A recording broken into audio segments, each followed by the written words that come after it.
What's going on, guys? Sam with Man here, bringing you a little comparison about simulator shooters or arcade shooters, which I prefer, and we're going to go through the pros and cons of the actual games. So, simulators pros. Now, simulators are really good at immersion. The whole point, you're in a war, you're in a battleground. That's the best part of a simulation in my point of view, is you feel like you're in a war where you're not just running around at the speed of light, you're actually running like a normal human being, and it's really immersive, and that's the best thing that you can get from a game, and simulation shooters do perfectly.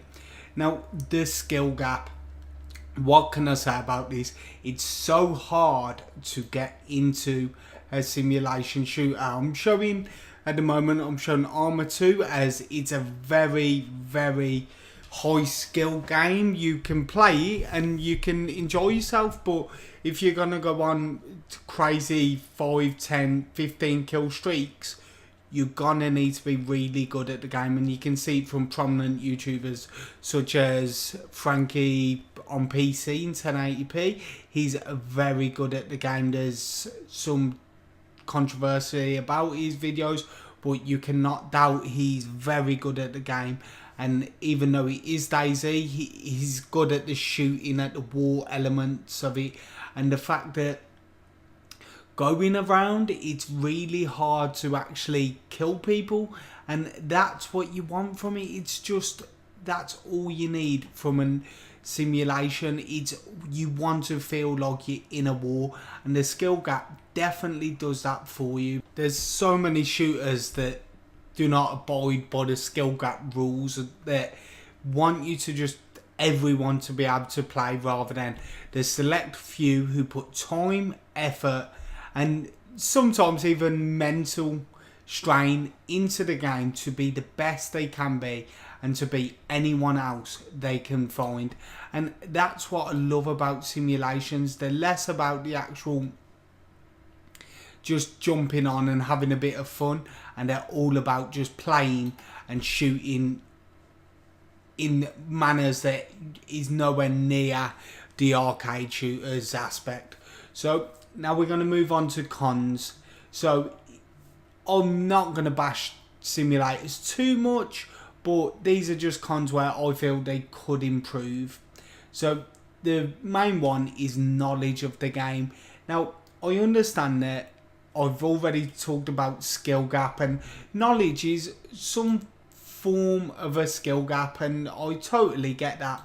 But it does seem that with a lot of these simulation shooters, I've got DayZ as an example here, but it can be any other simulation shooter, that it's very technical. And to be honest, the tutorials on ARMA aren't too bad, but they don't give you the right tools you'll need to play either the campaign, which is devilishly hard, or the multiplayer, which some would say is easier, some would say is harder. You definitely get the luck factor in multiplayer, where you don't really get it in single player, because it is very aggressive forms of play, and that's the part that I'd like to see change. I'd like to see more in-depth tutorials. Whether you've got to stay there for an hour, 2 hours, it doesn't matter, as long as you're enjoying the game and you're playing and you are learning how to play. That's the most important thing. You could even take tips off such games like Dota 2. Dota 2's tutorial is fantastic. I think it's around 50 minutes to about an hour, and it's fantastic. You're ready to jump in and play against bots, and it's a shame that ARMA doesn't give you that option, because bots are very hard. So with Dota, you get to jump in, play against bots, and you learn the little nuances of the game, which you don't really learn on ARMA and other simulation shooters have played. So it's definitely one of those. Knowledge is good, only if it's available for everyone. I understand that on games like Call of Duty, other arcade shooters, like I know Drifter does an awesome series with Call of Duty In Depth. He also does it for Titanfall, which is awesome. but you can watch those and you can learn about the stats of the guns rather than how to use it and whatnot. But with ARMA, it seems a bit more using the guns is the part that you need to become adept with and learn the little nuances rather than actually jumping in and just getting your head blown off, because that what will happen if you just jump straight in. So what we're going to do, we're going to move on to arcade shooters now. One of my first loves, Halo. I remember the days, it was awesome. We used to just play for hours on end, multiplayer, games like that. Call of Duty sparked off for me with Call of Duty 3, and I really loved these types games for a while. There was a long time that I never actually played any other shooters. It was just mainly arcade shooters, and the best part about it is that the skills are there for your time requirement. So if you want to jump on, you want to play for half an hour, that time is there for you. You can play, you can have a lot of fun with that. Or if you want to put 2-3 hours in a day, you can learn, you can become one of the best. You can put as much time as you want into it and your skill will just keep going. So it's not one of these games where you either have to be a long time player or you're not going to win. You can actually win games while playing objectively and actually just enjoying yourself. If you run with a full party, that definitely helps. So now it comes on to knowledge, and with this game it's a good thing because the knowledge isn't as in depth as I understand the other games as simulations, and I totally get that obviously if you have a simulation it's going to be a lot more in depth.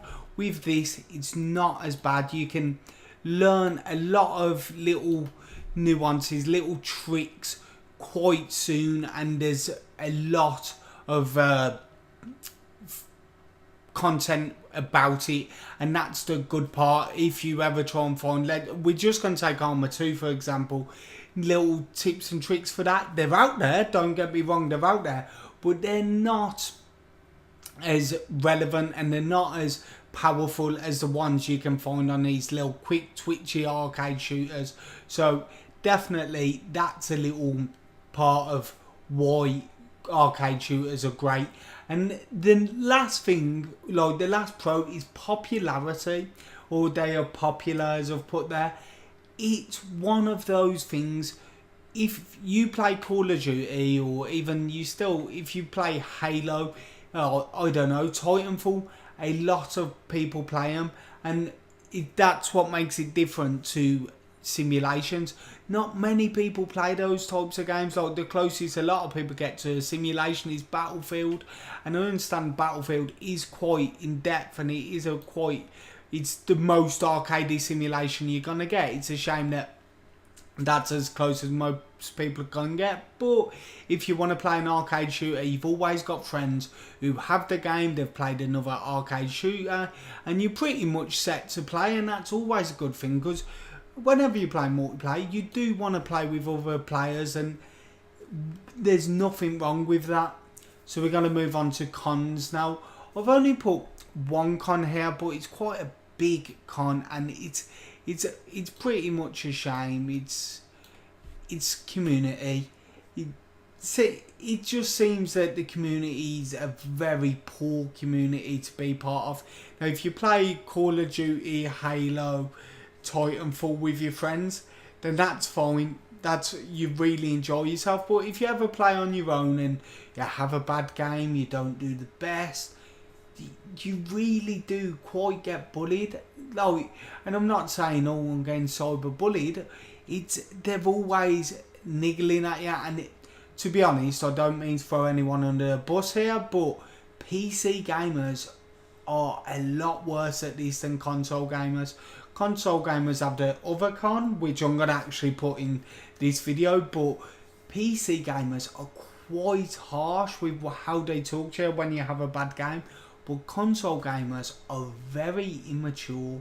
Now, I'm not saying PC's better, console's worse or whatever, but I'm saying there's distinct differences, and it's a shame, because on console I could really enjoy playing these types of shooters again, but I couldn't go back because of all the immaturity around the game, and it's a shame because I don't understand what happened when Call of Duty 4, Call of Duty 3 was around. It was a very good atmosphere, and now it seems that these trolling videos are coming out, and I don't know how to put it. I wish we could get back to the old ways. Now that's my view. Whether or not I like arcade to simulation, I'm not too sure. I really do enjoy games like ARMA 2 and DayZ. I think they have a bit more playability, but I do like to jump on the arcade shooters now and again. So that's me, guys. I'm Samif Man. Don't forget to subscribe if you did like this, and if you want more, let me know. Samif Man out.